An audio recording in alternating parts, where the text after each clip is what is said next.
उत्तर प्रदेश के मुख्यमंत्री योगी आदित्यनाथ ने पूर्व मुख्यमंत्री हेमवती नंदन बहुगुणा की पुण्यतिथि पर आयोजित श्रद्धांजलि सभा में शिरकत की है।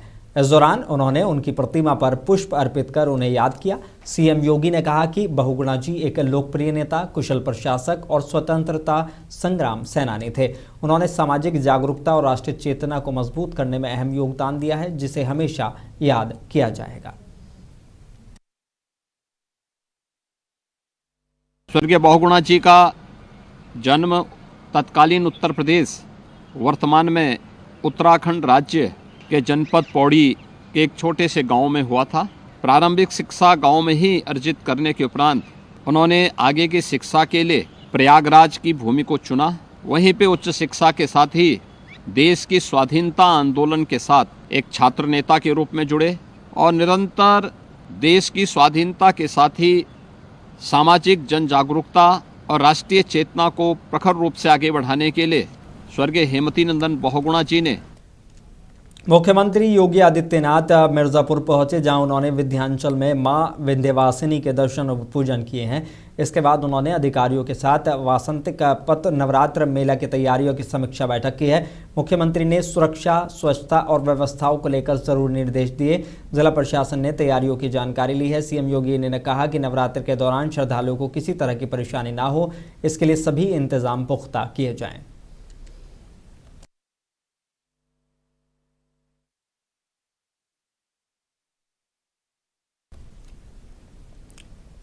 उत्तराखंड के देहरादून में मुख्यमंत्री पुष्कर सिंह धामी ने कहा है कि 21 मार्च को रक्षा मंत्री राजनाथ सिंह के हल्द्वानी दौरे को लेकर उत्तराखंड के लोगों में खासा उत्साह देखने को मिल रहा है। हर दृष्टि से भव्य हो, दिव्य हो, सुरक्षित हो, उसकी सभी व्यवस्थाएं समय से पूरी हो और देवभूमि उत्तराखंड का, सनातन का जय घोष हो। एक अच्छा अनुभव कुंभ में आने वाले लोग लेकर जाएं, उसके लिए सभी तैयारियां की जा रही हैं। एक एक तैयारी को देखा जा रहा है ठीक से और मैं स्वयं भी इसको लगातार समीक्षा कर रहा हूँ। सारे अधिकारी भी लगे हुए हैं, सारे पूज्य संतगणों का भी आशीर्वाद इसमें मिल रहा है। सभी हमारे सामाजिक संगठन, धार्मिक संगठन, व्यापारिक संगठन, हमारे जनप्रतिनिधि, सभी लोग इस मेले को जो हितधारक हैं उसके रूप में अपना काम कर रहे हैं।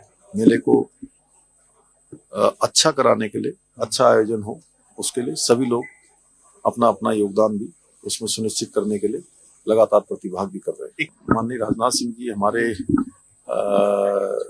देश के माननीय रक्षा मंत्री हैं, अनेक जिम्मेदारियों पदों पर वो रहे हैं और उत्तर प्रदेश जब एक ही था, उत्तराखंड और उत्तर प्रदेश, उस समय वो राज्य। रुड़की से खबर है, जहां Taravati institute of biomedical and alliance sciences ने फार्मेसी के जनक प्रोफेसर ML श्रॉफ की स्मृति में फार्मा अन्वेषण कार्यक्रम का आयोजन किया। कार्यक्रम का शुभारंभ स्वास्थ्य मंत्री डॉक्टर धन सिंह रावत ने वर्चुअल माध्यम से किया है। उन्होंने छात्रों को संबोधित करते हुए कहा कि उत्तराखंड सरकार फार्मेसी क्षेत्र में नए आयाम स्थापित कर रही है और रोजगार के अवसर बढ़ाए जा रहे हैं। मुख्य अतिथि मोन्टू कुमार M पटेल ने कहा कि ये मंच छात्रों, शोधकर्ताओं और उद्योग पेशेवरों को अपने मंच विचार साझा करने के लिए और फार्मेसी शिक्षा और अनुसंधान में नए रुझानों का पता लगाने का अवसर देगा।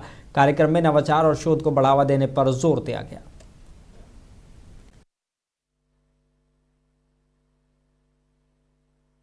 आज फार्मेसी काउंसिल ऑफ इंडिया की तरफ से हर साल फार्मेसी एजुकेशन डे मनाया जाता है, जिसमें हमारे फादर ऑफ फार्मेसी की बर्थ एनिवर्सरी हम सेलिब्रेट करते हैं। उसके पीछे विजन यही है कि जो इंडस्ट्री, एकेडमिक और जो हमारे फार्मेसी में जो प्रैक्टिसिंग फार्मासिस्ट है उनके बीच में समन्वय करवाना, उनके प्रॉब्लम्स को एड्रेस करना और ज़्यादा से ज़्यादा एकेडमिक और इंडस्ट्री के साथ इंटरेक्ट करके जो बच्चे नया रिसर्च, पेटेंट या तो इनोवेशन कर रहे हैं उनको इंडस्ट्री में प्रमोट करवाने के लिए या तो उनको कौन सी दिशा में और नया रिसर्च और पेटेंट या तो करना है। राज्यसभा चुनाव में क्रॉस वोटिंग पर कांग्रेस सांसद इमरान मसूद ने कहा कि वोट की खरीद फरोख्त हो रही है। उन्होंने इसे लोकतंत्र के लिए दुर्भाग्यपूर्ण बताया है। चुनाव में जिस तरीके से पैसा दे करके खरीदारी हो रही है, और मैं एक चीज़ कहूँगा कि बीजेपी के खिलाफ वोट लेकर के जीत कर आने वाले लोग और ख़ास तौर से मुसलमान हरियाणा में 2 मुसलमान गए, उड़ीसा के अंदर 1 मुसलमान ने बीजेपी को वोट किया। इन तीनों के क्षेत्रों के अंदर मुसलमानों को इनसे सवाल करना चाहिए कि आपको भाजपा के खिलाफ, भाजपा की नीतियों के खिलाफ, भाजपा की आइडियोलॉजी के खिलाफ हमने वोट दिया था और आपने पैसों के अंदर अपना ईमान बेच दिया। तो इन लोगों से सवाल इनके क्षेत्रों में होना चाहिए। और ये बहुत ही दुखद है कि अब राज्यसभा का चुनाव तो सीधा सीधा पैसे का हो गया कि जिसकी जेब में पैसा होगा वो पैसा दे करके वोट खरीदेगा और ले जाएगा। अमरोहा के सैद नगली में सियासत और रिश्तों का अनोखा संगम देखने को मिला है, जब सपा के वरिष्ठ नेता रामगोपाल यादव 13 साल पुराने निमंत्रण पर नितिन के घर पहुंचे। इस मौके पर उनके साथ कमाल अख्तर समेत कई नेता मौजूद रहे। रामगोपाल यादव ने क्षेत्र के लोगों से अपने लगाव का जिक्र किया। साथ ही उन्होंने भाजपा पर निशाना साधते हुए महंगाई और गैस की कालाबाजारी जैसे मुद्दों को लेकर सरकार को घेरा है।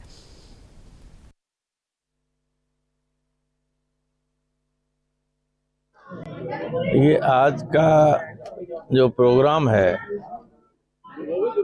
वो बिल्कुल एक निजी प्रोग्राम है।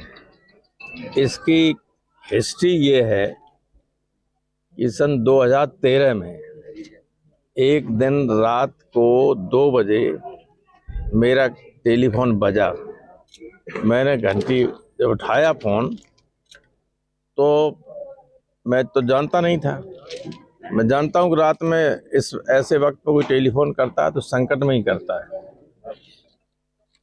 तो नितिन ये रो रहा था कि मेरी पत्नी मर सकती है, उसे बचाओ। मैंने क्या हो गया? डिलीवरी होने को डॉक्टर कोई खोल ही नहीं रहा है दरवाज़ा। तो मैं कहाँ हो तुम? मेरठ में। मेरठ में हमारे एक मित्र IPS अफसर थे। मैंने उनसे कहा मुझे जाइए किसी तरीके से इसका ये अस्पताल डॉक्टर खुलवाइए और डिलीवरी ठीक होनी चाहिए। सुबह इसका टेलीफोन गया कि आपको बहुत धन्यवाद, आपने मेरी पत्नी की जान बचा दी, हमारी बिटिया। और उत्तर प्रदेश के अयोध्या में कांग्रेस कार्यकर्ताओं ने मनरेगा मजदूरों के लंबित भुगतान और बढ़ती गैस कीमतों के खिलाफ जोरदार प्रदर्शन किया है। कार्यकर्ता जुलूस निकालकर विकास भवन पहुंचे, जहां पुलिस ने उन्हें रोक दिया। इसके बाद वे धरने पर बैठ गए और नारेबाजी की। बाद में राज्यपाल के नाम ज्ञापन सौंपा गया। कांग्रेस नेताओं ने सरकार पर मजदूरों की अनदेखी और महंगाई बढ़ाने का आरोप लगाते हुए आंदोलन तेज करने की चेतावनी दी है।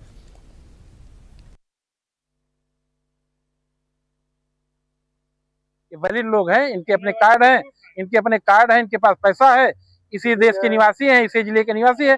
आप भी साथ चले जाइए और इनको दिला दीजिए। ये टहल रहे हैं, 15-15 दिन से किसी को गैस मिल नहीं रहा है। सरकार का दावा हमेशा झूठा रहता है। अगर सरकार का दावा सही होता, इतने लोगों को कौन सी जरूरत थी कि हम सड़क पर इस धूप में इनको मनाने के लिए जगह जगह प्रदर्शन कर रहे हैं, अनशन कर रहे हैं, धरने बैठे हैं। ये सरकार झूठों की सरकार है। आप बताइए कितना रोजगार मिला, कितना महंगाई कम हुई? केवल झूठ बोलना है सरकार का काम है।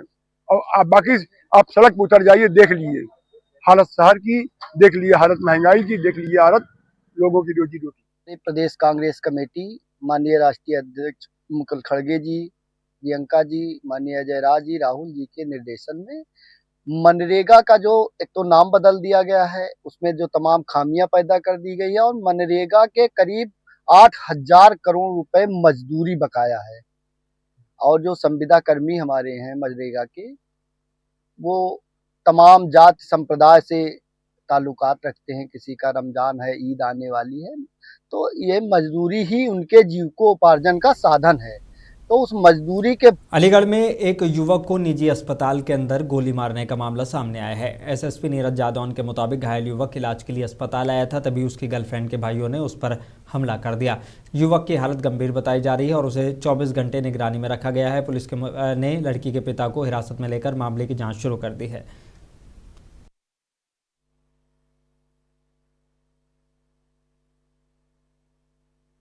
ये रात को लगभग 10:05 को पुलिस को एक सूचना मिली थी कि एक वेदपाल नाम का एक व्यक्ति है, इस पे कुछ लोगों ने हमला किया है।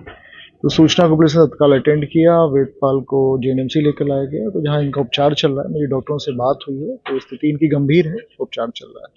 डॉक्टर ने कहा कि 24 घंटे ऑब्जर्वेशन में है और 24 घंटे सर्वाइव कर पाते हैं तो सर्वाइव करेंगे। इनके फादर से मेरी मुलाकात हुई, फादर यहाँ पर आए थे, तो फादर ने ये बताया कि वेदपाल का एक लड़की के साथ प्रेम प्रसंग था पिछले 5 साल से। लड़की मथुरा की है और लड़की की शादी पिछले महीने 3 फरवरी को हुई थी। तो उसमें उनका लड़का मथुरा गया था, तो मथुरा में लड़की के घर वालों ने वेदपाल के साथ मारपीट कर दी थी, तो पुलिस को वहाँ सूचना दी गई, तो वेदपाल का प्रिवेंटिव उसको किया गया था। 14-15 दिन वेदपाल जेल में रहा था। उसके बाद ये छूट कर आया, तो वेदपाल के फादर का ये भी कहना है कि हाथ में ज़्यादा चोट लग गई थी उसको, तो उसका इलाज कराने यहाँ पर आए थे। और फिर जो लड़की के परिजन हैं, जिसमें लड़की के भाई, लड़की के चचेरे भाई वो शामिल हैं, वो आज आए अस्पताल में और उन्होंने इस घटना को अंजाम दिया। तो उसमें जो लड़की है, लड़की के फादर को हम लोगों ने जालौन के उरई में बोहदपुरा गांव में मंदिर के पास खुले शराब के ठेले के विरोध में महिलाओं ने जोरदार प्रदर्शन किया है। दर्जनों महिलाएं सड़क पर बैठकर जाम लगा दिए, जिससे करीब 1 घंटे तक यातायात प्रभावित रहा। महिलाओं का आरोप है कि ठेके से गांव का माहौल बिगड़ रहा है। सूचना पर पहुंची पुलिस ने समझाकर जाम खुलवाया और कार्रवाई का आश्वासन दिया है, लेकिन ग्रामीणों ने चेतावनी दी कि मांग पूरी नहीं होने पर आंदोलन तेज किया जाएगा।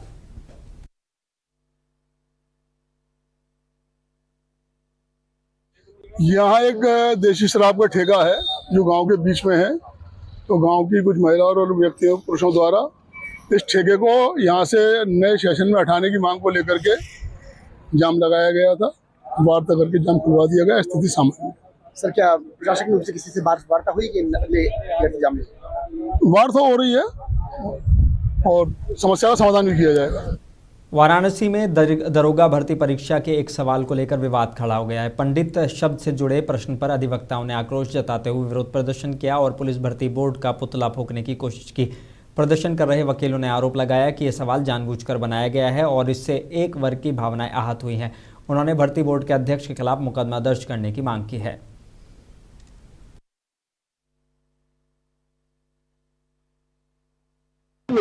जबकि देश में नरेंद्र मोदी जी की सरकार है, उत्तर प्रदेश में परम पूज्य योगी आदित्यनाथ जी की सरकार है, ये विकास की चौगुनी विकास की सरकार है।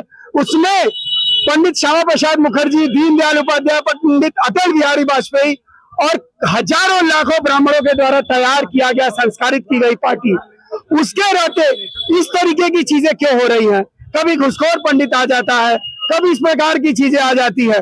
ये क्या हो रहा है समाज में? कौन लोग जिम्मेदार है जो इस तरीके का कार्य किए जा रहे हैं? उन लोगों के खिलाफ आज हमारा विरोध था। पुलिस प्रोन्नति बोर्ड का हमने पुतला दहन करने का काम किया, लेकिन हमारा पुतला यहाँ की पुलिस ने छीन लिया। खैर, हमारा प्रतीकात्मक विरोध था। सरकार से हमारी मांग है, हम सरकार के विरोधी नहीं है, हम सरकार के अभिनंग है। और ब्राह्मणों का स्वभाव होता है छड़े रुष्टा छड़े तुष्टा। ब्राह्मण अगर रुष्ट हो गए तो वो कुपित हो जाएंगे और थोड़े से में आप मना लेंगे भोलेनाथ की तरह, तो वो मान जाएंगे। उनका अपमान नहीं